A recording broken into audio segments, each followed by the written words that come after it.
धम्म संहिता YouTube channel के सभी दर्शकों को जय भीम, नमो बुद्धाय। मैं एडवोकेट दिलीप काकड़े हमारे प्रबोधनात्मक धम्म संहिता यूट्यूब चैनल में आप सभी दर्शकों का तहे दिल से स्वागत करता हूं। डॉक्टर बाबा साहेब अम्बेडकर लिखित द बुद्धा एंड हिज धम्मा ग्रंथ का प्रबोधन पर्व शुरू है। डॉक्टर अम्बेडकर पुनर्जीवित धम्म के विकास के लिए धम्म संहिता शीर्षक के अंतर्गत बौद्ध आचार संहिता निर्माण करने के लिए हम पिछले 45 साल से निरंतर कार्यरत है। इस कार्य को सहकार्य करने का अनुरोध बौद्ध अनुयायियों को करके आज के विषय को मैं प्रारंभ करता हूं। आज के 50वें भाग का विषय धम्म चक्र प्रवर्तन ये है। बुद्धा एंड हिज धम्मा ग्रंथ में द्वितीय कांड धम्म दीक्षा आंदोलन का है। इसमें 8 भाग है।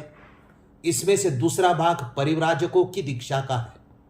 इस दूसरे भाग का दूसरा अध्याय धम्म चक्र प्रवर्तन का है। इसकी जानकारी डॉक्टर बाबा साहेब अम्बेडकर जी ने 23 अंकों में दी है। यह जानकारी और उसका विश्लेषण हम इस भाग में पेश कर रहे हैं। पहला मुद्दा 2 किनारों की बात यह है। इसका स्पष्टीकरण इस प्रकार है कि ज्ञान प्राप्ति के बाद 5 परिव्राजक को पहला धम्मोपदेश करने के लिए बुद्ध सारनाथ पहुंचे थे। जब बुद्ध सारनाथ पहुंचते हैं तभी परिव्राजकों द्वारा उनका स्वागत किया जाता है। कुशल मंगल बातचीत होने के बाद परिव्राजकों ने बुद्ध को तपश्चर्या के बारे में सवाल पूछा तो बुद्ध ने उनको तपश्चर्या के बारे में नकारात्मक जवाब दिया और उसका स्पष्टीकरण भी किया।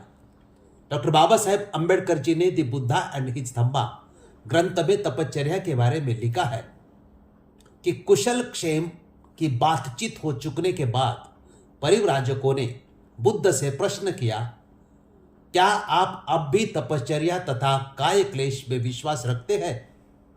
बुद्ध का उत्तर नकारात्मक था। बुद्ध ने कहा, 2 सिरे की बात है, 2 किनारों की।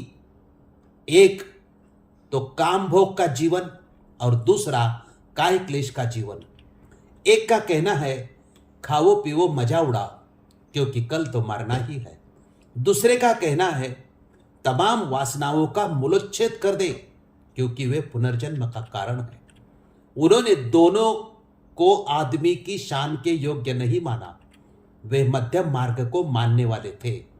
बीच का मार्ग जो कि न तो कामभोग का मार्ग है और न काय क्लेश का मार्ग है। इस तरह से बुद्ध ने तपश्चर्या और काय क्लेश को नकारा है। दूसरा मुद्दा काम तृष्णा और काम भोग युक्त काय क्लेश व्यर्थ है, यह मुद्दा है। बुद्ध परिव्राजकों को काम तृष्णा और काम भोग के बारे में दो सवाल पूछते हैं और उसके जवाब में ही काय क्लेश कैसा व्यर्थ है ये समझाते हैं। डॉक्टर बाबा साहेब अम्बेडकर जी बुद्ध और उनका धम्म ग्रंथ में इसके बारे में लिखते हैं कि बुद्ध ने परिव्राजकों से प्रश्न किया कि मेरे इस प्रश्न का उत्तर दो कि जब तक किसी के मन में पार्थिव व स्वर्गीय भोगों की कामना बनी रहेगी तब तक क्या उसका समस्त काय क्लेश व्यर्थ नहीं होगा? उनका यानी परिव्राजकों का इसके ऊपर उत्तर था कि जैसा आप कहते हैं वैसा ही है। यदि आप काय क्लेश द्वारा काम तृष्णा को शांत नहीं कर सकते तो काय क्लेश का दरिद्र जीवन बिताने से आप अपने को कैसे जीत सकते हैं? उनका यानी परिव्राजकों का उत्तर था जैसा आप कहते हैं वैसा ही है। इस प्रकार काय क्लेश कैसा व्यर्थ है उसका जवाब परिव्राजकों से ही बुद्ध लेते हैं। तीसरा मुद्दा खुद के ऊपर विजय पाना यह है। बुद्ध का कहना है कि खुद के ऊपर विजय पाना यानी काम भोग और काम तृष्णा पर विजय पाना है। साथ में बुद्ध यह भी कहते हैं आदमी को अपनी शारीरिक आवश्यकताओं का भी ध्यान रखना चाहिए। अपनी आवश्यकता पूरी करते समय विकार पैदा नहीं होना चाहिए, यह इशारा भी देते हैं। बुद्ध और उनका धम्म ग्रंथ में डॉक्टर बाबा साहेब अम्बेडकर लिखते हैं कि जब आप अपने आप पर विजय पालेंगे तभी आप काम तृष्णा से मुक्त होंगे। तब आपको काम भोग की कामना न रहेगी और तब प्राकृतिक इच्छाओं की पूर्ति विकार पैदा नहीं करेगी। आप अपनी शारीरिक आवश्यकताओं के हिसाब से खाना पीना ग्रहण करें। सभी तरह की काम वासना उत्तेजक होती है। कामुक अपनी काम वासना का गुलाम होता है। सभी काम भोगों के चक्कर में पड़े रहना गंवारपन और नीच कर्म है। लेकिन मैं तुम्हें कहता हूं कि शरीर की स्वाभाविक आवश्यकताओं की पूर्ति में बुराई नहीं है। शरीर को स्वस्थ बनाए रखना एक कर्तव्य है, अन्यथा तुम अपने मनोबल को दृढ़ बनाए न रख सकोगे और प्रज्ञारूपी प्रदीप भी प्रज्वलित न रह सकेगा। चौथा मुद्दा, दो अंत की बातों से बचने का है। काम भोग और काय क्लेश, ये दो अंतिम बातें हैं। ये दोनों बातें आदमी को हानि पहुंचाती है। डॉक्टर बाबा साहेब अंबेडकर बुद्ध और उनका धम्म ग्रंथ में लिखते हैं कि हे परिव्राजकों, इस बात को समझ लो कि आदमी को इन दोनों अंत की बातों से सदा बचना चाहिए। एक तो उन चीजों के चक्कर में पड़े रहने से जिनका आकर्षण कामभोग संबंधी तृष्णा पर निर्भर करता है। यह एक बहुत निम्न कोटि की बात है, अयोग्य है, हानिकारक है तथा दूसरी ओर तपश्चर्या अथवा काय क्लेश से, क्योंकि वह भी कष्टप्रद है, अयोग्य है तथा हानिकारक है।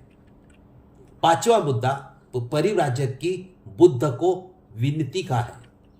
जब बुद्ध पांचों परिव्राजक से वार्तालाप कर ही रहे थे, तभी उन्होंने बुद्ध को नए धर्म के बारे में कहने की विनती की, क्योंकि परिव्राजकों ने बुद्ध का साथ छोड़ने के बाद बुद्ध ने क्या क्या किया, कहां कहां गए, इसकी उनको कुछ भी जानकारी नहीं थी।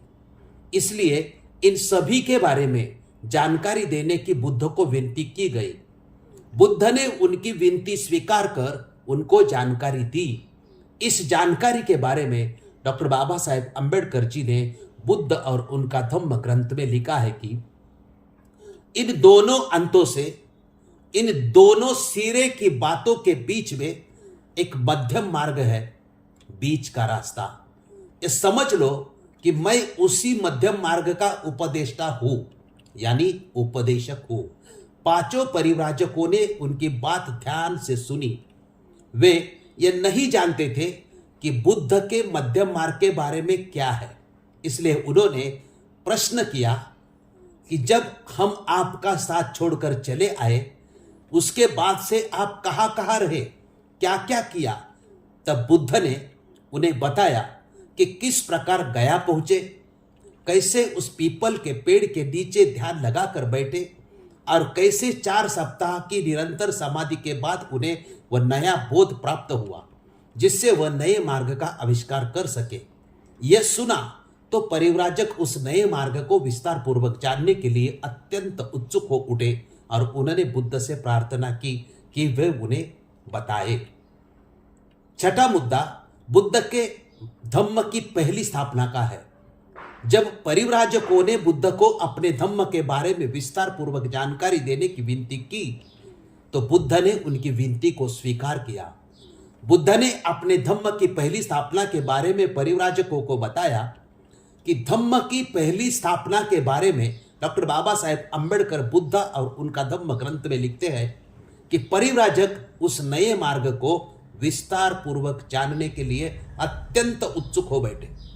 उन्होंने बुद्ध से प्रार्थना की कि वे उन्हें बताए। बुद्ध ने स्वीकार किया और बुद्ध ने पहली बात यह बताई कि उनके सद्धम्म को आत्मा परमात्मा से कुछ लेना देना नहीं है। उनके सद्धम्म को मरने के बाद आत्मा का क्या होता है इससे कुछ सरोकार नहीं है। उनके सद्धम्म को कर्मकांड के क्रियाकलापों से कुछ भी लेना देना नहीं।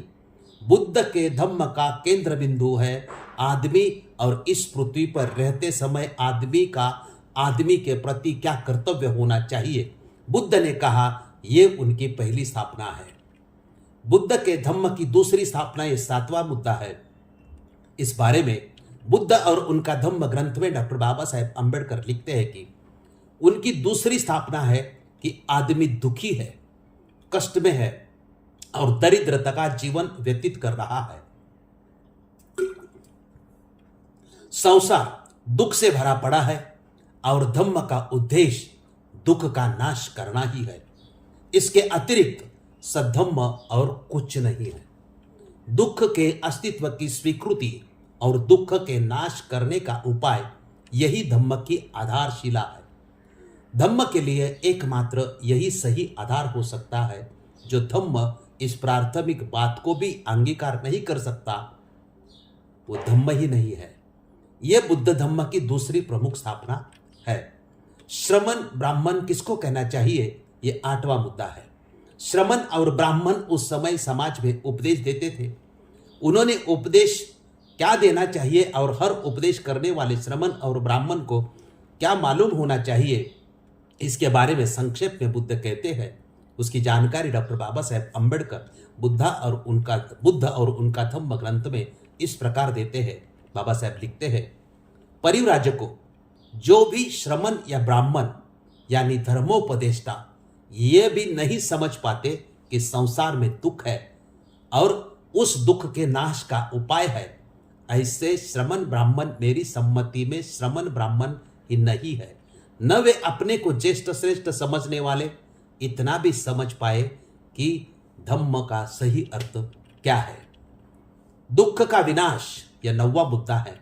परिव्राजक द्वारा बुद्ध को सवाल पूछा जाता है कि दुख और दुख विनाश ये आपके धम्म का आधारशिला है, तो इसके बारे में आप स्पष्टीकरण कीजिए। दुख का विनाश कैसा कर सकते हैं, हमें बताइए। परिव्राजकों का सवाल वाजिब था। जिस धम्म का दावा है कि दुख का विनाश हो सकता है, तो वो कैसे हो सकता है, ये सवाल सामने से आएगा ही। बुद्ध और उनका धम्म ग्रंथ में डॉक्टर बाबा साहेब अम्बेडकर इसके बारे में लिखते हैं कि तब परिव्राजकों ने पूछा, दुख और दुख का विनाश ही यदि आपके धम्म की आधारशिला है, तो हमें बताइए कि आपका धम्म कैसे दुख का नाश कर सकता है। तब बुद्ध ने उन्हें समझाया कि उनके धम्म के अनुसार यदि हर आदमी पवित्रता के पथ पर चले, धम्म के पथ पर चले, शील मार्ग पर चले, तो इस दुख का एकांतिक निरोध हो सकता है। धम्म का आविष्कार ये 10वां मुद्दा है। बुद्ध ने धम्म का आविष्कार किया है। सभी बौद्ध अनुयायियों ने ध्यान में रखना चाहिए कि धम्म यह बुद्ध की खोज है, यह उनका संशोधन है। बुद्ध ने 6 साल इसके लिए परिव्राजक बनकर काम किया है। 6 साल की कड़ी मेहनत के बाद बुद्ध दुनिया के सामने धम्म रखते हैं। बुद्ध के पहले धम्म के सिद्धांतों को किसी ने भी नहीं कहा है, इसलिए खुद बुद्ध ने कहा है कि ये मेरा आविष्कार है। बुद्ध और उनका धम्म ग्रंथ में डॉक्टर बाबा साहेब अम्बेडकर इसके बारे में लिखते हैं, और उन्होंने यानी बुद्ध ने परिव्राजक को कहा कि उन्होंने ऐसे धम्म का आविष्कार कर लिया है। सारांश में धम्म चक्र प्रवर्तन इस भाग में हमने बुद्ध ने आविष्कार किया हुआ धम्म का अध्ययन किया है। सभी दर्शकों को मैं आह्वान करना चाहता हूं कि इस भाग का नाम धम्म चक्र प्रवर्तन ऐसा है। प्रवर्तन का डिक्शनरी मतलब स्थापित करना या प्रवर्तित करना है। धम्म चक्र एक बार बुद्ध ने प्रवर्तित किया है और उसका पूरी दुनिया ने अनुवर्तन किया है। सारनाथ में जो 5 परिव्राजक को जो पहला उपदेश दिया है, उसी को ही धम्म चक्र प्रवर्तन कहते हैं। उसके बाद धम्म चक्र प्रवर्तन संकल्पना का अनुवर्तन हुआ है। बौद्ध अनुयायी हर साल डॉक्टर बाबा साहेब अम्बेडकर द्वारा जो दीक्षा ली है, उसका वर्धापन दिन समारोह बड़ी धूमधाम से मनाते हैं, लेकिन उसको धम्म दीक्षा वर्धापन दिन कहने के बजाय धम्म चक्र प्रवर्तन दिन कहते हैं। यह सही नहीं है। इस विषय पर हमने स्वतंत्र सविस्तर वीडियो बनाया है, दर्शक जरूर देखें। धम्म चक्र प्रवर्तन इस भाग की जानकारी और स्पष्टीकरण सुना और देखा, उसके लिए सभी दर्शकों का आभार व्यक्त करता हूँ। धन्यवाद।